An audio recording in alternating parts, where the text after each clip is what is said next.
মহিলাদের জন্য ভালো ব্যবস্থা আছে, আমরা পছন্দ করি, আমরা পরিবার সহ সবাই আসি আর কি। সবাই নামাজ পড়তে আসছি, ছেলে মেয়ে নিয়ে, হাজবেন্ড নিয়ে। এই লাখো মুসল্লির সাথে ঈদের জামাত আদায় করলে মনে অনেক শান্তি লাগে।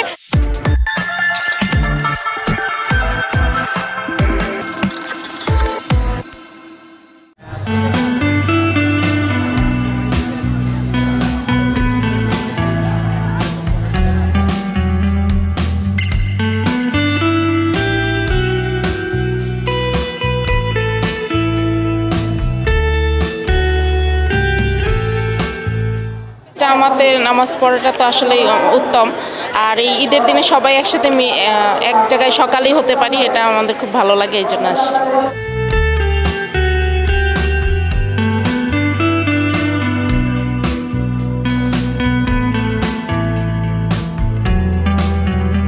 ঈদ মোবারক সবাইকে।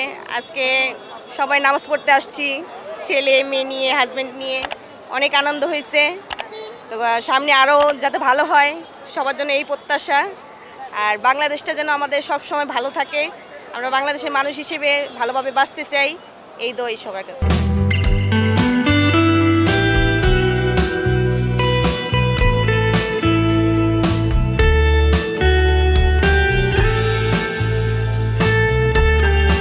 মূল উদ্দেশ্য যে আজকে ফ্যামিলি নিয়ে এখানে সবাই একসাথে হয়ে ঈদের নামাজটা আদায় করব। যে মহিলাদের তো আসলে মসজিদে কোনো নামাজ নেই, ঈদগাহ মাঠে নামাজ আছে, এই জন্য ফ্যামিলি নিয়ে সবাই চলে আসছি ঈদগাহ মাঠে নামাজ পড়ার জন্য।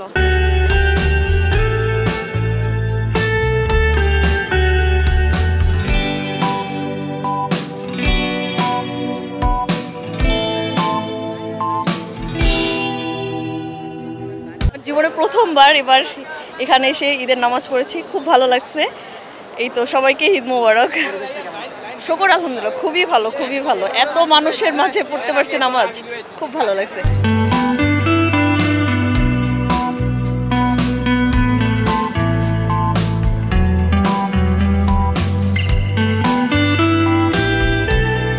জাতীয় ঈদগাহে নামাজ পড়তে এসে খুবই ভালো লাগছে। আমি সবসময় আসি প্রতি বছর, তবে এবার এসে আমি অনেক বিরক্ত বোধ করেছি।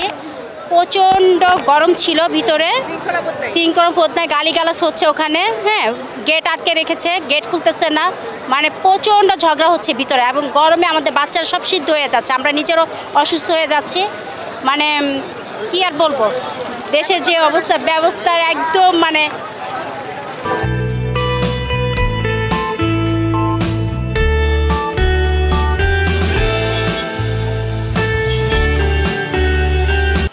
আমি অনেক বছর ধরে এখানে নামাজ পড়ি এবং এই লাখো মুসল্লির সাথে ঈদের জামাত আদায় করলে মনে অনেক শান্তি লাগে।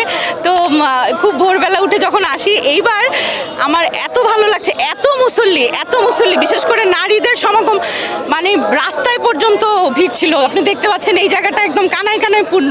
তো এটা আমাকে খুব ভালো লেগেছে যে মুসলিম বিশ্বের মতো আমাদের নারীরাও এখন মানে পিছিয়ে নেই কোনো দিক থেকেই, নামাজের দিক থেকেও, এবং খুব ভালো লাগছে, অনেক ভালো লাগছে।